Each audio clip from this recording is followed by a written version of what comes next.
It's been long enough now that the myth of the Covington boys' racism has been so thoroughly debunked by this wonderful thing called evidence that you might think the left would stick to a principled worldview and admit the boys did nothing wrong. Unsurprisingly to those of us who have actually interacted with those of opposing worldviews, and thus conducted a dialogue with viewpoint diversity, you would be wrong. It has been argued by certain highly principled arbiters that the solution to bad speech is more speech, not less, because good ideas will have the tendency to drown out bad ones. And this is how we get this wonderful thing called technological advancement. Apparently that's wrong thing, because the appropriate thing for the boys to do when accosted by actual racists is not to drown out bad ideas with good ideas, but to just walk away.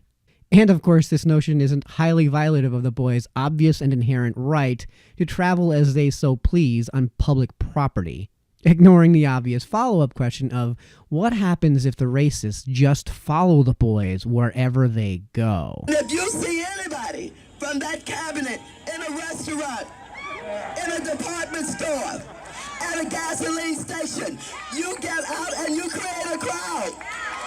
And you push back on them.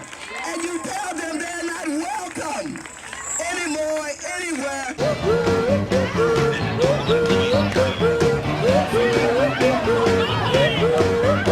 She's aggressive with police. She's aggressive with civilians. It's when she gets aggressive with rallygoers that things get really heated. She starts taking swings at people, float like a butterfly, sting like a bee. Or I guess in this case, it's more like float like a whale, look like a bee. Still, the people she's attacking refuse to respond with physical force. It's all good. Don't touch her. Let her attack. It's all good.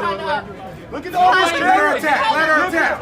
Let her attack. Despite that, she still calls them inherently violent. It's all being recorded. And then she starts spitting on them before taking even more swings. It's all good. It's all good. Hey! Shame! Shame! Shame! Shame! Shame! Shame! Shame! Shame! Shame! Shame! Shame! Of course, as the left is known to be principled in their worldview and consistent in their application of principle, if the races were reversed, you would certainly expect the left to react identically and tell what would then be black boys to just walk away from the white adults screaming racial epithets at them. Of course, all of this is sarcasm, as the Covington boys were absolutely in the right to fight back against negativity with positive speech, as is their God-given right, and to joyously sing their school song. But Mike, you missed the point. They were wearing MAGA hats, and they were white, so we can conclude that they're all racists, and make the value judgment that they thus deserve whatever verbal abuse they get. And this is an argument of principle, not one of convenience, developed ad hoc to fit a narrative. Right, so ignoring that this is the very definition of judging someone by the color of their skin and not the content of their character. I have a dream that my 4 little children will one day live in a nation where they will not be judged by the color of their skin, but by the content of their character. If this is an actually principled argument, we can apply the argument to similar situations that aren't dependent on situational conditions, meaning the underlying principle of the argument without situational conditions, which is the inherent distinction between arguments on principle and ad hoc arguments, is that it is okay to draw an evaluative conclusion, and thus make an evaluative judgment on the amount of verbal abuse one deserves based on the color of their skin, or at least that in conjunction with the clothes they wear. So let's apply this principle to other situations.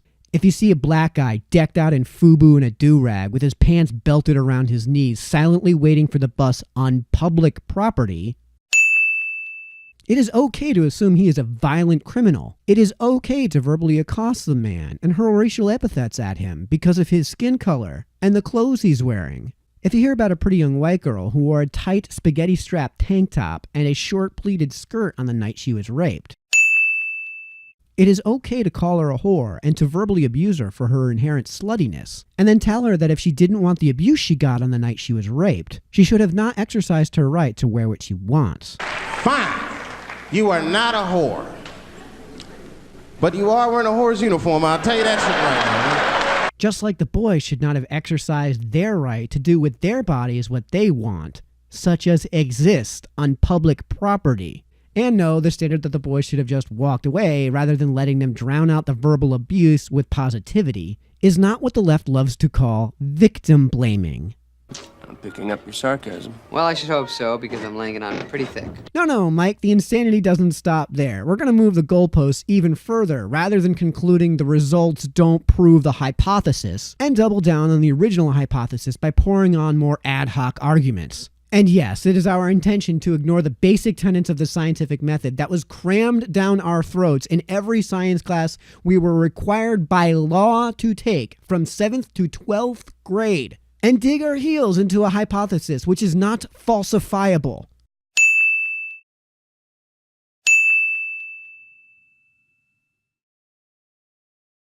Here's where we're going to move the goalpost to. Instead of admitting we were wrong and the boys were in the right and were themselves the actual victims of real racism spewed by real racists, the Covington boys were in the wrong because they have white privilege.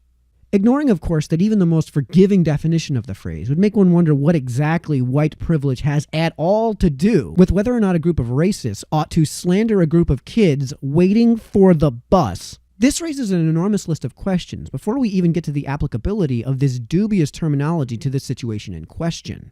1. So the boys have white privilege, and apparently so do I. How do you know I, as an individual, possess white privilege without making a character assignment based exclusively on my race? They will not be judged by the color of their skin, but by the content of their character. 2. Assuming that your claim is that I have white privilege, is it even possible for this claim to be disproved?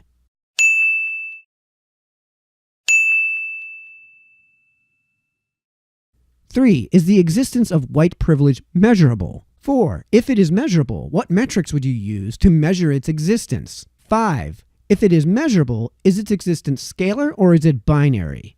6. If its existence is binary and is measurable, is it possible for its value to be null?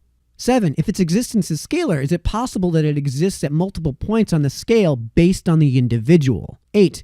If it is possible for an individual to conditionally fall on more than one point of said scale, is it possible for the individual to change their position on said scale? 9. If it is scalar, is it possible for its value to be null? 10. If it is scalar and it is possible for its value to be null, is it possible for an individual to reduce their amount of white privilege to a null value? 11. If it is not measurable and it is binary and cannot possess a null value, or it is scalar and one either cannot move up and down the scale or reduce their value to 0, is the hypothesis that it exists outside of an individual's control in a societal manner, or that it strictly exists in the ether? 12. If it exists outside of an individual's control in a societal manner, can you identify any explicit examples of our society today creating a tangible standard, such as a law on the books, to advantage whites over any other race? 13. If the answer to the previous question is no, and your argument is that its existence is strictly implicit or unintentional, such as a claim of disparate outcomes, where do East Asians and Indians fit in the outcomes of the standard relative to other races, and especially relative to whites? 14. If white privilege does not manifest itself explicitly, is not measurable, exists in the ether, is not scalar, cannot ever have a null value, does not manifest itself implicitly as an advantage over all other races, such as Asians and Indians, or even second-generation blacks from Africa or the Caribbean islands, what is the difference between the existence of white privilege and the existence of Russell's teapot?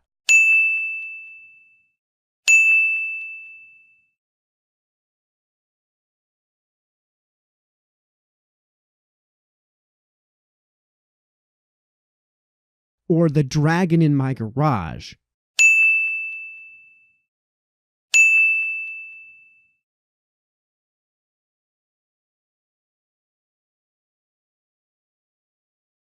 (15) Between the competing hypotheses that white privilege does exist and does not manifest itself explicitly, is not measurable, exists in the ether, is not scalar, cannot ever have a null value, does not manifest itself implicitly as an advantage over all races, such as Asians and Indians, or even second-generation blacks from Africa or the Caribbean, and the hypothesis that it doesn't exist without condition, which one of these hypotheses makes the fewest assumptions and should thus be tested?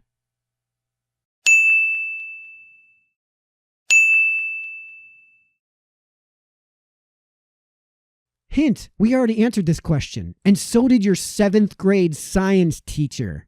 16, if white privilege exists, and I'm willing to concede all these points, and it is fundamentally founded in racism, is the solution to racism more racism? 17, if white privilege is founded on principle and not on the condition of skin color. They will not be judged by the color of their skin, but by the content of their character.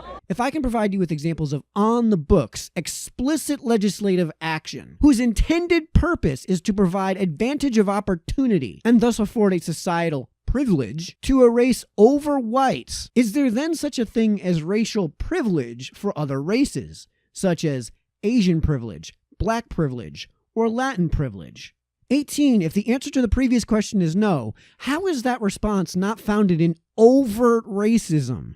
19, getting back to judging an individual as an individual and not by the color of their skin or any other group characteristic for that matter. Again, how do you know I have white privilege other than by dint of the amount of melanin in my skin?